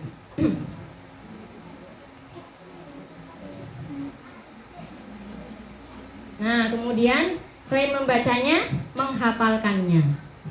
Menghafalkan Al-Quran wajib atau boten? Wajib. Kalau nggak hafal dosa? Perlu belajar. Ngapalin wajib, Bu. Kalau nggak hafal, Ibu nanti nggak bisa ibadah, Bu. Coba Al-Fatihah Al-Quran bukan? Iya. Oh, Al-Quran Al-Fatihah. Setelah Al-Fatihah baca apa? Surat, ayat-ayat Al-Quran. Berarti wajib ngapalin Al-Quran. Tapi banyak sedikitnya sesuai kemampuan gitu. Gak wajib 30 juz gitu. Itu fardu kifayah, tapi harus ada. Orang-orang yang Allah berikan karunia, berikan anugerah kemampuan untuk bisa menghafalkan itu, dorong untuk ke sana gitu ya. Kalau kita wis kan fardu kifayah, berarti sudah gugur. Kalau sudah banyak, sekarang sudah banyak hafidho, berarti gugur kewajiban kita. Enggak, kita ada fardu ainnya ya. Belajar apa? Hafalin Al-Qur'an agar kita bisa sholat gitu kan. Bisa sholat. Rasulullah SAW itu kalau sholat, beliau itu baca Al-Qur'annya itu panjang-panjang. Karena apa? Karena benar-benar merasakan bahwa baca Al-Qur'an itu kan firman Allah, jadi kayak ngobrol sama Allah. Kayak ngobrol. Kalau ngobrol sama seseorang yang kita cintai, yang kita agungkan, yang dia tuh selalu menolong kita apapun kesusahan kita, kalau kita butuh dia datang ngobrol sama dia, seneng nggak Bu? Pingin berlama-lama, pingin berlama-lama. Begitu juga Nabi Muhammad SAW menunjukkan cintanya kepada Allah itu dengan cara apa? Baca itu nikmat, pingin berlama-lama. Pernah sholat malam, kemudian ada sahabat yang makmum di belakangnya. Kalau nggak salah Huzaifah, kalau nanti salah dikoreksi. Itu pingin merasakan sholat berjamaah qiyamul lail bersama Rasul di belakang Rasul. Terus ternyata Rasul bacanya surat Al-Baqarah. Oh Al-Baqarah gitu ya. Oh mungkin 1 juz gitu ya. Ternyata 1 juz kok lanjut terus. Mungkin 2 juz. Ternyata lanjut terus gitu ya. Al-Baqarah 2 juz setengah kurang sedikit kan. Oh mungkin diselesaikan Al-Baqarahnya. Terus lanjut. Habis Al-Baqarah apa? Ali Imran. Oh mungkin selesai. Ternyata masih lanjut loh Bu, sampai An-Nisa. Berapa juz itu? Masya Allah. Itu dalam 1 kali berdiri. Nikmat. Makanya tidak heran kakinya sampai bengkak. Kalau kita hafalannya apa Bu? Kulhu falak binas. Itu lagi gitu sampai Allah ya Allah gitu mungkin ya. Iki umatku ki ngobrol sama aku tuh mekul ya ayyuhal kafirun qul huwallahu ahad gitu ya. Coba itu Bu. Padahal Allah yang memberikan segalanya bagi kita. Kok ngobrol sama Allah cuma sebentar-sebentar? Nah, tambah lagi hafalannya ya Bu. Ini nih derajatnya yang Allah berikan, janji yang Allah berikan kepada orang yang menghafalkan Al-Quran. Dari Abdullah bin Amr bin As, Nabi SAW bersabda, dikatakan kepada ahli Quran, bacalah, naiklah dan tartilkanlah, membaca dengan perlahan sebagaimana engkau mentartilkannya di dunia, karena kedudukanmu ada pada akhir ayat yang kau baca. Allah akan tinggikan derajat orang yang menghafalkan Al-Quran itu sesuai dengan hafalannya. Sebanyak apa hafalannya? Yang dimaksud dengan membaca dalam hadis ini adalah menghafalkan Al-Quran gitu. Kalau kita hafalnya cuma sampai qul huwallahu ahad, dapat surga sih gitu ya. Tapi hafalnya cuma sampai Al-Ikhlas, bisa kebayang nanti derajat di surganya kayak apa? Kita kayak di sini di dunia, kita nginep di hotel sih sama, kamu juga di hotel, aku juga di hotel. Cuma kalau dia ternyata hotelnya VIP bintang 5, kalau kita hotelnya Losmen gitu kan. Sama-sama hotel kayak gitulah Bu ya, ibaratnya gitu. Pilih yang mana Bu? Nah itu. Ini nanti silakan baca sendiri ya. Biar nggak terlalu banyak. Oh ini, kebanyakan orang munafik di tengah-tengah umatku adalah qura'uha, yang menghafal Al-Quran dengan niat yang jelek nih. Tapi ada catatannya Bu. Yang menghafalkan Al-Quran dapat derajat yang tinggi itu adalah yang yaitu menghafalkannya dari hati sanubari. Memang benar-benar dari hatinya. Dia pahami, dia tadaburi gitu ya. Dia amalkan isinya. Kalau dia cuma baca saja, itu kayak orang munafik. Itu malah dicela nih sama Rasul. Aktsarul munafiki ummati qara'uha. Orang yang kebanyakan orang munafik di tengah umatku adalah qura'uha, yang menghafalkan Al-Qur'an. Dia hanya hafal di lisan saja tapi tidak masuk di hatinya.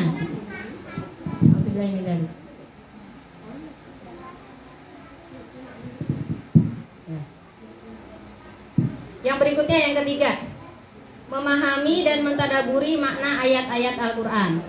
Ngantuk Bu? Mau ice breaking dulu Bu MC, mau gak Bu MC? Biar gak pada ngantuk.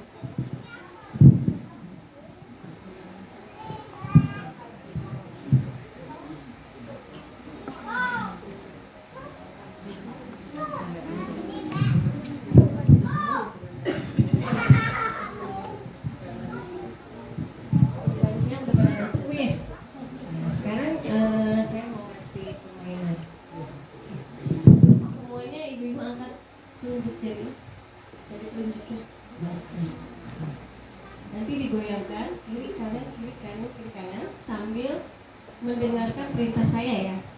Oke. Ayo. Mulai digoyangkan kiri kanan kiri sambil dilihat ya.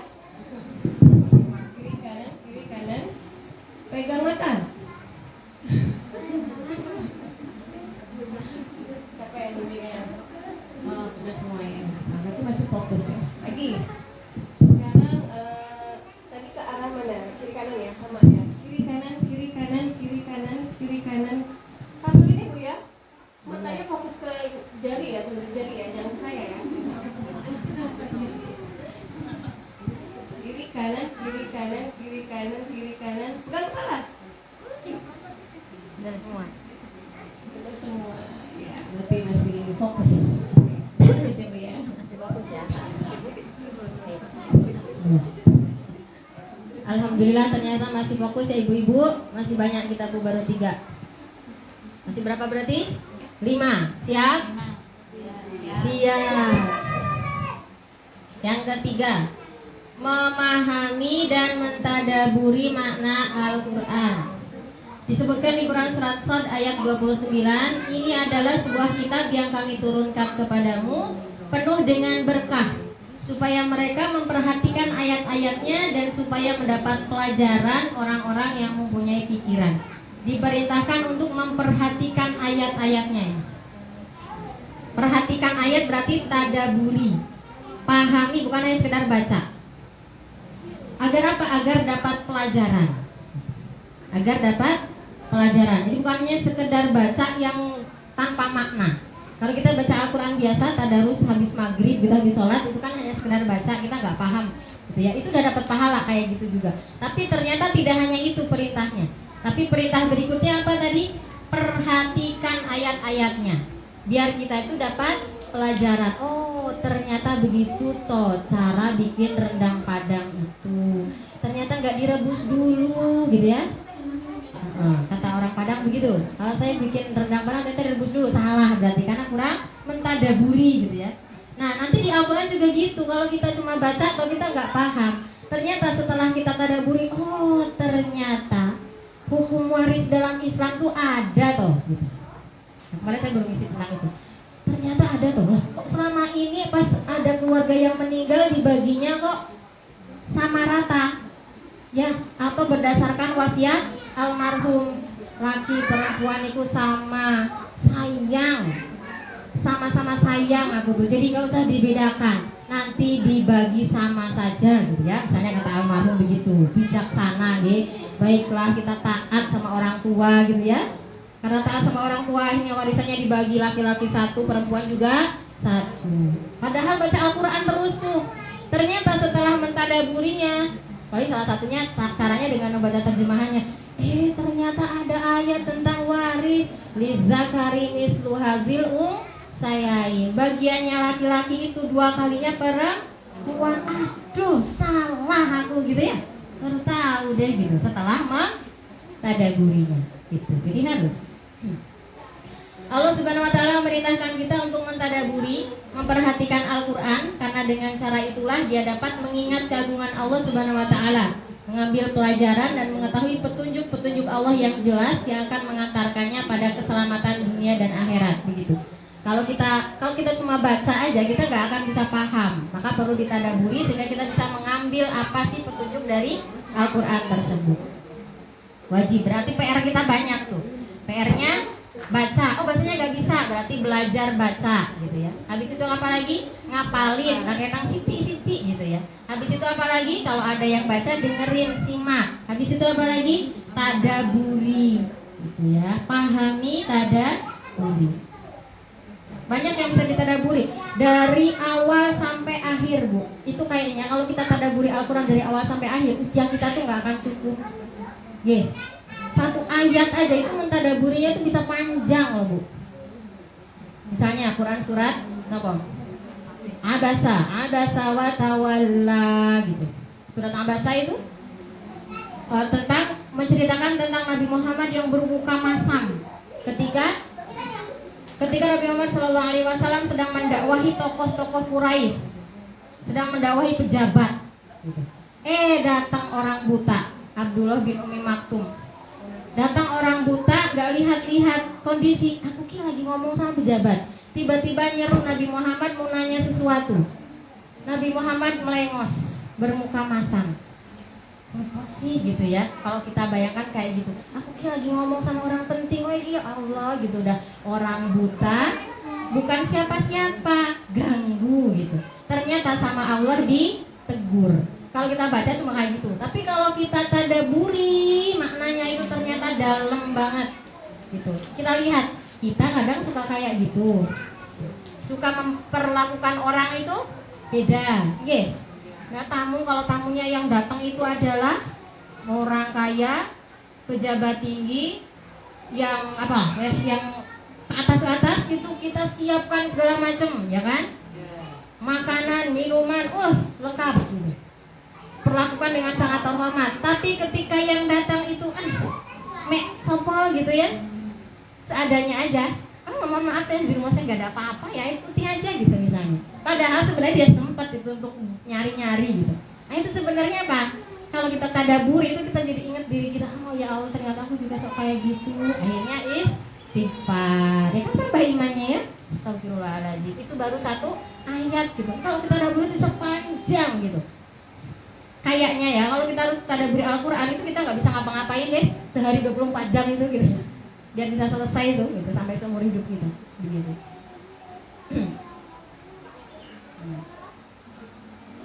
Kemudian yang berikutnya mempelajari dan mengajarkan Al-Quran. Rasul Shallallahu Alaihi Wasallam bersabda, khairukum man ta'allama al-Qur'ana wa 'allamahu. Sebaik-baik kalian adalah yang belajar Al-Quran dan mengajarkannya. Dengan mempelajari Al-Quran akan meninggikan derajat seorang muslim. Ini mempelajari Al-Quran ini adalah maksudnya mempelajari dan mengajarkan huruf-hurufnya dan mempelajari dan mengajarkan maknanya. Jadi bukan hanya sekedar mempelajari bagaimana cara baca Al-Quran, alif ba ta sa gitu, bukan hanya itu. Tapi juga mengajarkan maknanya, tafsirnya, ada tadaburnya gitu ya. Jadi misalnya ada yang mohon maaf di sini ada guru TPA gitu ya. Nah, bukan tugasnya guru TPA bukan hanya sekedar ngajarin bagaimana cara anak itu bisa baca Quran, tapi diajarkan juga bagaimana cara mentadaburinya gitu ya. Bisa ditambah jam pelajarannya. Hari ini belajar baca Iqra, besok belajar mentadaburi Quran surat An-Nas gitu kan, diceritakan kisah asbabun nuzulnya dan sebagainya. Itu. Bahkan yang kedua ini malah lebih utama, mempelajari dan mengajarkan maknanya ini itu lebih utama. Kenapa? Karena maksud tujuan mempelajari Al-Quran itu adalah mempelajari maknanya ini, agar kita bisa mengamalkan gitu ya. Kalau cuma sekedar baca saja itu nggak akan bisa mengamalkan. Kita baca buku resep, mau bikin kue, dibaca aja buku resepnya gitu ya, nggak diamalkan nggak akan jadi ya kan. Nah berikutnya, mengimani seluruh isi Al-Quran. Kita harus mengimani semuanya. Ayat-ayat Al-Quran itu harus diimani semuanya, nggak boleh pilih. Hanya yang sesuai dengan selera kita saja yang kita imani. Ini kayaknya memang benar dari Allah. Kalau ini kayaknya enggak deh, soalnya kenapa rasanya di hati itu kok nggak seret gitu. Nggak boleh begitu gitu ya, pilih-pilih. Nggak boleh pilih-pilih, harus semuanya. Misalnya apa? Ayat yang mewajibkan hukuman jilid bagi pezina di Quran surat An-Nur ayat 2, nanti bisa dicek ya. Quran surat An-Nur ayat 2 tentang hukuman jilid bagi pezina. Hukuman jilid itu apa? Dicambuk. Pezina itu hukumannya dicambuk. Nah ini kalau kita nggak baca artinya, kita nggak pelajari isinya, kita nggak akan pernah tahu kalau pezina itu ternyata harus dicambuk. Taunya sekarang kalau pezina itu dinikahkan, ya, gitu. Padahal ternyata ketika kita baca, ternyata pezina itu harus dicambuk, gitu. Habis itu, ayo kita cambuk bareng-bareng kayak tetangga kita zina kita cambukin, nggak begitu, gitu ya. Pelajari lagi nanti hukumnya. Nah, seperti apa tuh yang harus dicambuk itu, caranya gimana, siapa yang melakukannya gitu ya, ada pelajaran lain lagi. Apalagi ada ayat tentang potong tangan bagi pencuri. Oh ternyata pencuri itu hukumannya dipotong tangan toh. Kalau selama ini di training biar lebih pinter mencurinya. Iya di penjara itu kan di training. ditingkatkan, upgrade keahlian. Kalau tadinya itu di penjara gara-gara nyolong ayam, besok ketika keluar jadi nyolong motor, gitu, di-upgrade. Ternyata ketika baca Al-Quran, as-sariqatu was-sariqu faqta'u aydiyahuma, ternyata dipotong tangannya.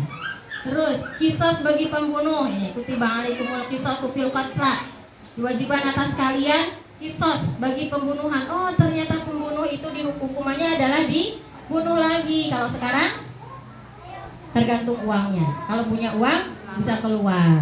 Kalau nggak punya uang ya nanti dekam di penjara bisa berapa tahun, 15 tahun, 20 tahun, tergantung gitu ya. Beda ternyata gitu ya. Berarti kita belum menjadikan Al-Quran sebagai petunjuk. Kenapa? Ternyata yang terjadi di realitas jauh beda dengan apa yang ditunjukkan oleh Allah Subhanahu wa taala. Apalagi jihad gitu ya. Jihad di Quran surat Al-Baqarah 216. Sampun jihad? Enggak, jihad itu hanya itu tuh untuk di Palestina saja gitu ya. Kalau jihad di sini mah ini yang arti bahasa itu loh, bersungguh-sungguh. Atau jihad melawan hawa nafsu. Cukup begitu? Enggak gitu. Harus jihad dalam arti fisik. Jihad fi sabilillah. Kalau di Indonesia mereka memang bukan medan jihad gitu ya. Itu ada aturannya lagi ya. Kemudian menerapkan hukum Allah, Quran surat Al-Maidah ayat 49. Ini ayat-ayat ini dan yang lain lagi masih banyak harus diimani sebagaimana kita mengimani ayat-ayat yang memerintahkan sholat, zakat dan puasa. Ya, kalau ayat tentang sholat, wa aqimus sholat, kita lakukan nggak sholat? Lakukan. Wa atuz zakat, bayarlah oleh kalian zakat, lakukan? Lakukan. Terus kutiba alaikumus syiyam, puasa dilakukan? Dilakukan. Nah nanti kok belum nih berarti belum menjadikan Al-Quran itu sebagai petunjuk kehidupan secara sempurna, masih ngambil sebagian.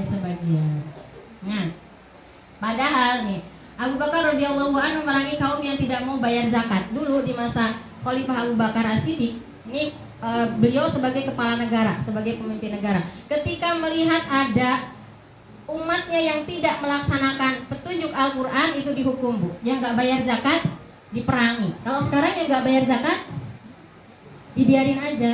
Iya. Padahal zakat itu kewajiban negara tuh untuk ngambilin negara menggaji pegawai khusus untuk ambil zakat itu untuk ngecek siapa di antara umat ini yang punya harta yang wajib dizakati, sudah mencapai nisab atau tidak, sudah haul atau enggak. Itu dicek terus.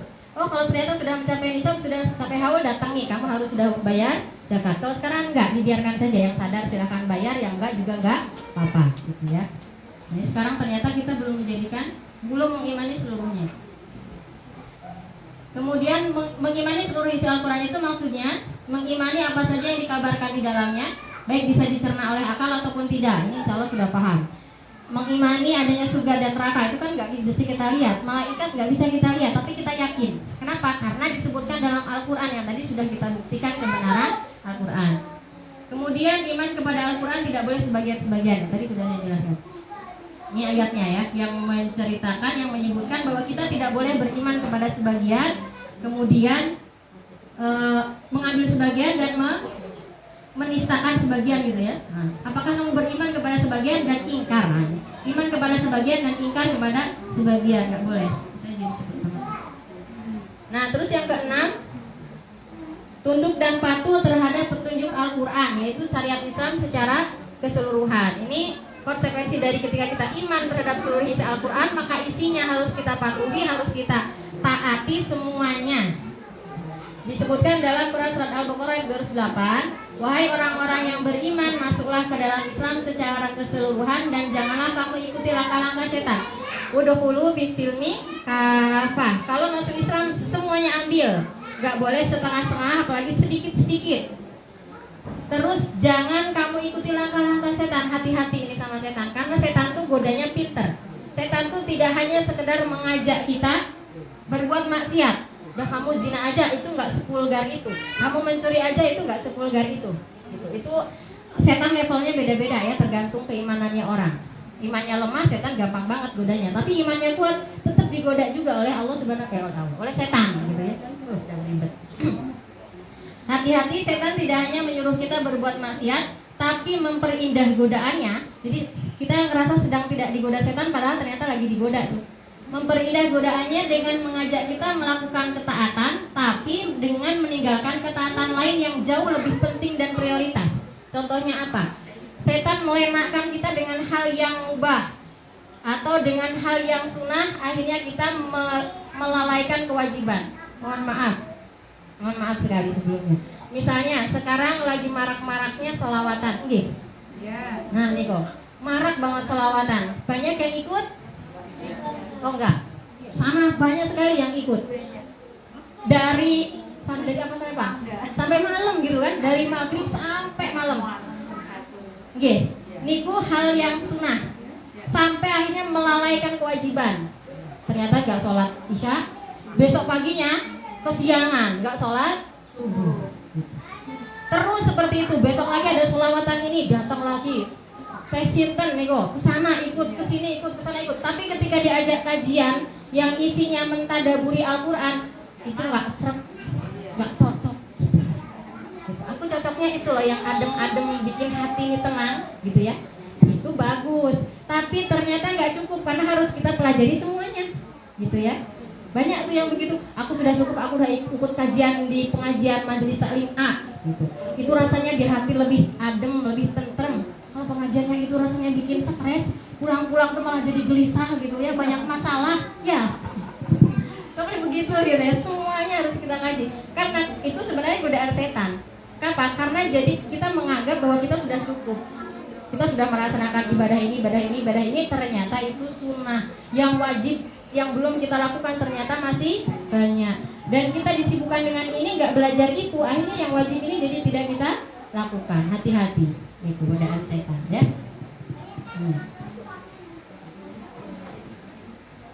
Masih tunduk dan patuh. Nah ini Quran surat An-Nur ayat 51. Sami'na wa ata'na. Ketika Allah menyampaikan perintah, ya aku mendengar dan aku taat. Gak usah mikir-mikir lagi gitu ya. Bikin lagi cepat. Kemudian yang berikutnya, mengimani Muhammad Sallallahu Alaihi Wasallam sebagai Rasulullah dan penutup para nabi dan taat kepadanya. Ini auto, karena yang bawa Al-Quran itu adalah Nabi Muhammad. Otomatis kita harus meyakini bahwa Nabi Muhammad itu adalah Rasulullah dan penutup para nabi. Jika ketika sekarang ada lagi yang mengaku nabi, sudah tidak diterima lagi gitu ya, jelas-jelas kebatilannya. Kemudian harus taat kepadanya. Ini ayat-ayatnya. Saya percepat. Nah, bagaimana kalau kita menyalahi perintah Rasul? Tadi kan suruh taat tuh ayatnya banyak, nanti bisa dilihat sendiri, slide-nya dibagikan ya sama panitia di grup. Bagaimana kalau kita menyalahi perintah Rasul Sallallahu Alaihi Wasallam? Disebutkan di Quran surat An-Nur ayat 63, maka hendaklah orang-orang yang menyalahi perintah Rasul Sallallahu Alaihi Wasallam takut akan mendapatkan cobaan atau ditimpa azab yang pedih. Ini ancamannya. Kalau kita menyalahi perintah Rasul, maka akan mendapatkan cobaan dan azab yang pedih. Sama sebagaimana kalau kita mau melakukan suatu perjalanan pakai peta, nggak ikutin petunjuk peta itu, tersesat. Tapi kalau kita ikutin akan semakin dekat, akhirnya nyampe, gitu ya. Kalau kita malah habis dulu belok kanan malah belok kiri gitu, itu nanti akan semakin jauh.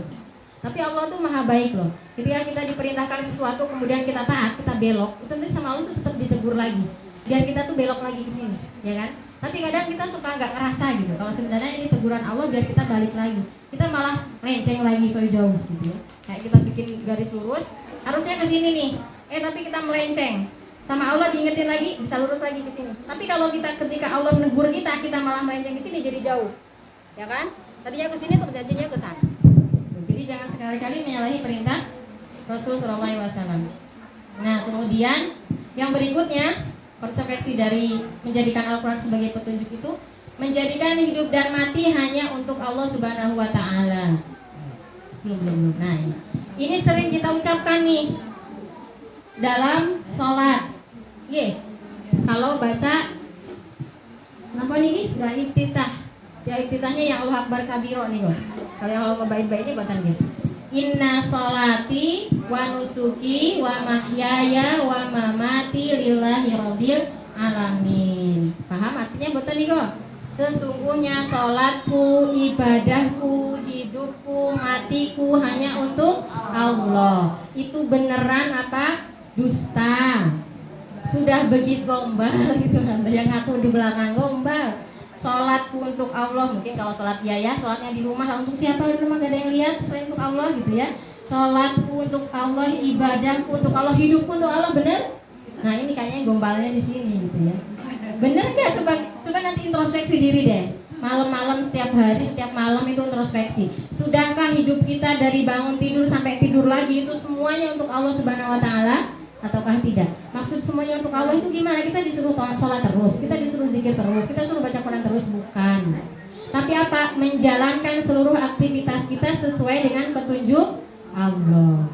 Ketika kita masak, kita ingat, ya Allah, aku masak ini karena aku perintahkan aku untuk mengurusi rumah tangga, mengurusi rumah suamiku. Salah satu pengurusan rumah itu apa? Menyediakan makan dan minum untuk anak-anakku dan untuk suamiku. Suamiku mau bekerja, suamiku mau berdakwah, butuh energi, aku yang masakin ya Allah. Berikanlah pahala dari setiap kosekan beras gitu ya, setiap irisan bawang dan sebagainya. Ingat tuh, ingat terus, dapat pahala. Mandiin anak gitu, anaknya habis main lumpur, main pasir, kepalanya penuh dengan itu susah banget mandiin anak kayak gitu. Saya lagi curhat gitu ya. Masya Allah. Tiap hari gitu, jadi tiap hari harus ngeramasin anaknya rewel gitu. Diniatkan, ya Allah, ini aku sedang mendidik anakku agar dia itu belajar hidup bersih, karena anak domba itu minal iman gitu. Jadi ingat terus tuh, mau ngapa-ngapain aja ingat. Ingat sama Allah, ini perintah Allah, itu pahala semua Bu. Itu namanya hidupku untuk Allah gitu ya. Melayani suami demikian, karena Allah memerintahkan aku untuk taat pada suamiku. Walaupun ternyata misalnya ada masalah, kemudian kita diskusi, keputusannya yang diambil adalah keputusan suami, padahal menurut kita keputusan kita yang benar, yang cocok gitu. Keputusan kita tuh yang cocok, tapi Allah mengatakan qawamnya itu adalah suami, pemimpin adalah suami, ya sudah taat gitu ya. Nah seperti itu. Itu suami, apalagi banyak lagi, sekolah, ketika kita beli belanja sayur gitu, itu jual beli ada gitu di petunjuknya di Al-Quran, petunjuk tentang bagaimana tata cara jual beli, muamalah, nanti belajar lagi gitu ya, muamalah. Mau nikahkan anak tuh ada lagi, pokoknya semuanya lengkap deh Bu, dan itu harus dipelajari. Gak cukup waktu kita untuk pelajari itu semua. Itu hidupku untuk Allah, matiku juga untuk Allah. Kita mati, jangan sampai mati dalam keadaan sedang bermaksiat. Matinya mati, usahakan kita mati dalam keadaan sedang melakukan amal soleh, husnul khotimah. Gimana caranya biar begitu? Berarti jangan sampai kita itu waktunya dipakai sedikit pun untuk maksiat. Kalau mau maksiat, ya Allah, nanti kalau bisa aku maksiat malaikat mau datang gitu ya. Gitu. Padahal selama ini kita hidupnya baik, soleh, ibadah terus. Sekali waktu kita main, ini ada iklan pinjol judi online gitu ya. Nah, lagi butuh uang nih gitu, main tuh, malaikat mau datang, cabut lah nyawanya. Aduh, lagi main judi gitu ya. Nauzubillah ini. Nah, jangan sampai begitu. Ingat mati. Kalau mau melakukan maksiat, ingat khawatirnya pas lagi maksiat mati. Terakhir, alhamdulillahirabbil alamin. Nah, kenapa sih harus begitu tadi? Karena di Quran disebutkan, Aku tidak menciptakan jin dan manusia melainkan agar beribadah kepadaku. Kita hidup di dunia harus mengikuti petunjuk Allah, karena Allah menciptakan kita memang tujuannya untuk ini. Demikian ya. Demikian yang bisa saya sampaikan. Kalau ada lebihnya saya mohon maaf, kalau ada kurangnya juga saya mohon maaf, kalau ada kekeliruan saya mohon ampun kepada Allah. Semoga Allah luruskan. Terima kasih. Assalamualaikum warahmatullahi wabarakatuh.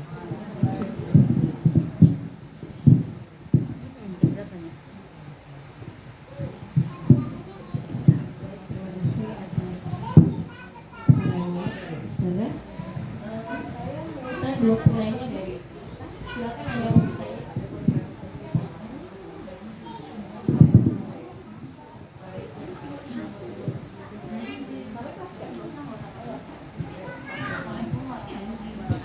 Waalaikumsalam warahmatullahi wabarakatuh.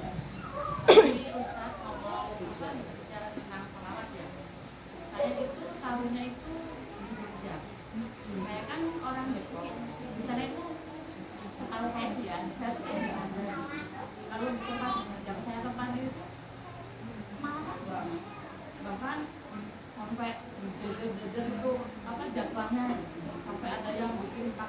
berdarah itu loh. Itu yang saya mau tanyakan ya, sebenarnya itu ada ajarannya atau tidak sih? Sampai ngoyo sampai tahun itu.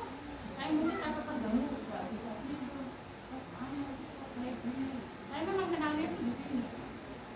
Saya kayak apa ya? Jadi saya mau nerangin ke anak itu kayak susah gitu loh. Mau nggak ikut ngaji? Mau. Kayak gitu loh. Jadi saya membandingkan, saya kalau pulang ke Depok itu ini nggak ada begitu. Jadi kayak gitu saya mau tanya-tanya gitu. Saya dari kemarin mau tanya cuma takut menyinggung atau gimana gitu. Kebetulan bisa. Iya. Saya mau nanya bagaimana ajarannya atau hukumnya gitu. Iya. Satu lagi. Ada lagi? Langsung aja. Ada yang monggo Bu, silakan. Assalamualaikum warahmatullahi wabarakatuh. Waalaikumsalam. Masalah dan yang untuk menghafalnya. Saya pribadi, bagaimana sih caranya supaya kita ini yang sudah lansia supaya lebih lengket untuk menghafalkan walau surat pendek dan panjang. Semuanya dapat satu hilang, dua dapat tiga, satu hanya untuk menghafalnya itu. Iya. Itu aja. Terima kasih. Ya.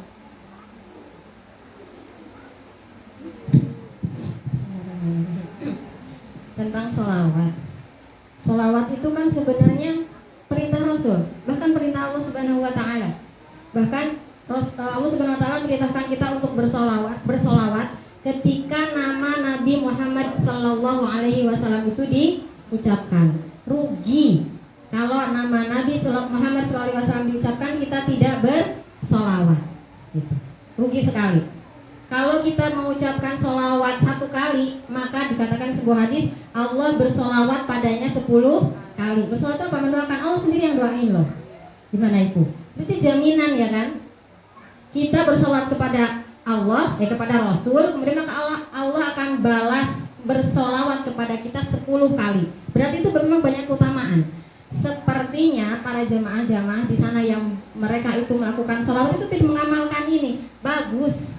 Gitu ya, ingin mengamalkan sunnah sholawat, mengambil keberkahan, mendapatkan pahala rahmat dari Allah Subhanahu Wa Taala. Cuma nanti yang perlu diperhatikan itu adalah caranya. Nih, caranya bersolawat itu apakah ketika berjamaah bareng-bareng begitu, itu terjamin tidak ada pelanggaran syariat di situ. Pelanggaran syariat apa misalnya? Kalau bareng-bareng begitu antara laki-laki dan perempuan, berarti laki-laki dipisah, perempuan dipisah. Perempuannya pada menutup aurat semua gitu. Kemudian target atau yang ingin dicapai dari sholawat itu apa? Mengagungkan Rasul, ya kan? Memuliakan Rasul, mendapatkan rahmat, mendapatkan keberkahan. Kemudian cara mengagungkan Rasul itu bukan hanya dengan bersolawat, tetapi apa tadi? Meneladani apa yang diperintahkan oleh Rasul. Berarti di situ forumnya harusnya jangan hanya sholawat saja, tapi apa? Disampaikan materi-materi isian-isian yang bisa menambah kecintaan kita kepada Rasul Shallallahu Alaihi Wasallam sehingga kita semakin terus meneladaninya. Kan eman-eman itu kan terus rutin ya dilakukan gitu. Kalau setiap ada kajian, ada salawat itu disampaikan satu hadis gitu misalnya ya, disampaikan, dijabarkan sampai orang-orang yang banyak datang itu paham. Oh ternyata Rasul itu sikapnya seperti itu, sikapnya terhadap tetangga seperti ini, sikapnya terhadap orang tua seperti ini, sikapnya terhadap istri begini, sikapnya dalam pemerintahan seperti ini, sikapnya terhadap orang kafir begini gitu ya. Asyidau alal kufar ruhamau bainahum. Oh ternyata Rasul tuh kalau sama orang kafir yang dia musuh Islam asyida, tegas, enggak lemah lembut, salam-salaman gitu ya. Coba itu kalau kita terus resapi sholawat itu, kita akan sampai bisa meneladani sikap Rasul terhadap orang kafir. Nah Niki? Yang banyak sholawat itu napa sampun iko ruhama ubainahum asyidau ala kufar, kepalek sama orang kafir, berlemah lembut, foto bareng, padahal jelas-jelas dia itu membantai kaum muslimin. Bagaimana bisa dia berlemah lembut sama orang yang membantai saudaranya sendiri? Sementara sama saudara seimannya, sama orang yang beriman, kebalik malah bersikap keras, pengajian di persekusi gitu ya. Oke. Dan saya nggak menyebutkan satu-satu kelompok gitu. Tuh, jadi yang Hukum asalnya begitu. Hukum asalnya sebenarnya boleh, bahkan itu dianjurkan, utama untuk melakukan sholawat. Kemudian itu juga mungkin salah satu cara agar kaum muslimin itu gemar bersolawat, maka diadakan secara bareng-bareng gitu ya. Cuma yang perlu dikritisi nanti pelaksanaannya, jangan sampai ada pelanggaran syariat. Kemudian kontennya, isinya jangan hanya sekedar sholawatan saja yang kemudian kosong makna. Habis sholawatan Rasulullah kayak apa? Lupa gitu ya. Tetap melanggar perintah-perintah Rasul. Nah seperti itu. Wallahu a'lam bishawab. Demikian ya. Gitu. Kemudian yang kedua apa tadi? Menghafalkan Al-Quran bagi yang sudah sepuh. Karena kalau sudah sepuh itu biasanya cepat lupa gitu kan. Karena kalau belajar itu katanya memang harus sejak kecil. Karena seperti mengukir di atas batu. Kalau sudah tua seperti mengukir di atas air, gampang tapi cepat lupa. Itu gimana caranya? Terus menerus di murojaah. Kuncinya menghafal Al-Quran baik yang tua ataupun yang muda itu adalah murojaah. Ibu hafal Al-Quran hafal Al-Fatihah boten? Hafal Al-Fatihah, hafal bacaan sholat. Ibu nifas 2 bulan 60 hari maksimal enggak sholat. Besok pas suci sholat lupa gak bacaannya bu? Enggak. Kenapa gak lupa? Karena bacaan sholat diulang terus, minimal sehari 5 kali kalau wajib toh, belum ditambah sunnah. Berarti dimurojaah terus tuh bacaannya setiap hari sampai akhirnya gak lupa. Mau lupa aja gak bisa, tak lupa-lupain gak bisa gitu. Kenapa udah nempel di sini gitu? Karena apa? Karena sering murojaah. Kuncinya yang pertama murojaah gitu. Terus diulang, nambah 1, sekarang hafal 1 ayat. Besok nambah lagi ayat yang kedua, yang 1 tetap diulang. Besok nambah lagi ayat yang ketiga, 1, 2, 3 ulang. Besok nambah keempat, 1, 2, 3, 4 ulang. Jadi ada metodenya sendiri. Kalau di anak saya itu ada metode sabak sabki manzil namanya. Sabak itu hafalan baru. Dalam 1 hari harus menyetorkan hafalan baru 1 ayat misalnya minimal. Kemudian harus menyetorkan sabak. Sabak itu apa? Hafalan sebelum hafalan baru. Kalau misalnya hafalan sekarang itu adalah surat An-Naba gitu. Hafalan barunya An-Naba. Kemudian kemarin kita ngapalinnya An-Nazi'at. Nah, maka hari ini kita harus setor An-Naba, An-Nazi'at dan Manzil. Manzil itu apa? Hafalan yang paling awal. Hafalan awal apa dulu? Anas. Anasnya juga disetorkan. Terus dan itu butuh kedisiplinan. Program itu dilakukan terus-menerus setiap hari. Jadi ada rencana, ada target yang kita bikin. Kemudian harus tegas untuk kita tetap melaksanakan murojaah itu. Dan kunci yang paling utama itu adalah apa? Meminta pertolongan kepada Allah Subhanahu wa Ta'ala. Itu yang paling penting gitu ya. Karena apa? Karena Allah yang menggenggam semua yang ada pada kita, menggenggam hati kita, ingatan kita. Itu semuanya Allah yang mengendalikan gitu. Maka tidak ada artinya tadi murojaah berulang-ulang gitu, tapi kita tidak pernah meminta pertolongan pada Allah Subhanahu wa Ta'ala. Benar-benar mengandalkan kemampuan kita. Aku terkenal sebagai orang yang cepat hafal kok gitu. Ngapalin 1 kali udah bisa langsung, tak lupa sama Allah Subhanahu wa Ta'ala. Gak boleh begitu. Kita itu hanya makhluk yang lemah. Ketika Allah memberikan kepada kita kekuatan hafalan yang tinggi, itu semata-mata dari Allah Subhanahu wa Ta'ala. Kalau Allah mau mencabut gampang banget gitu ya.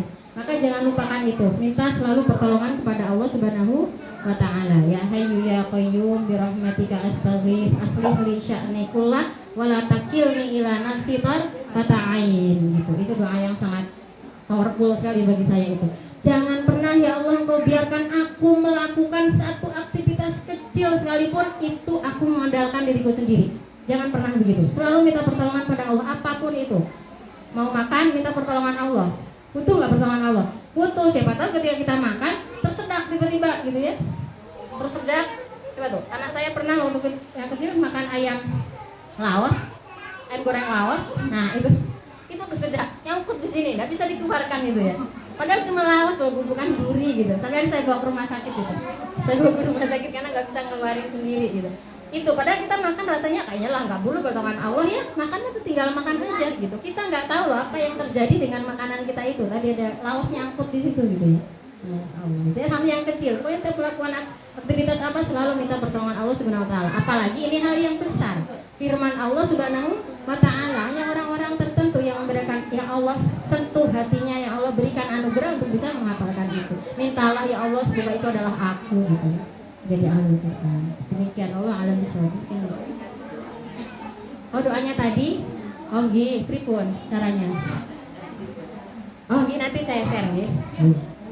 Ya, demikian dari saya. Terima kasih. Wassalamualaikum warahmatullahi wabarakatuh.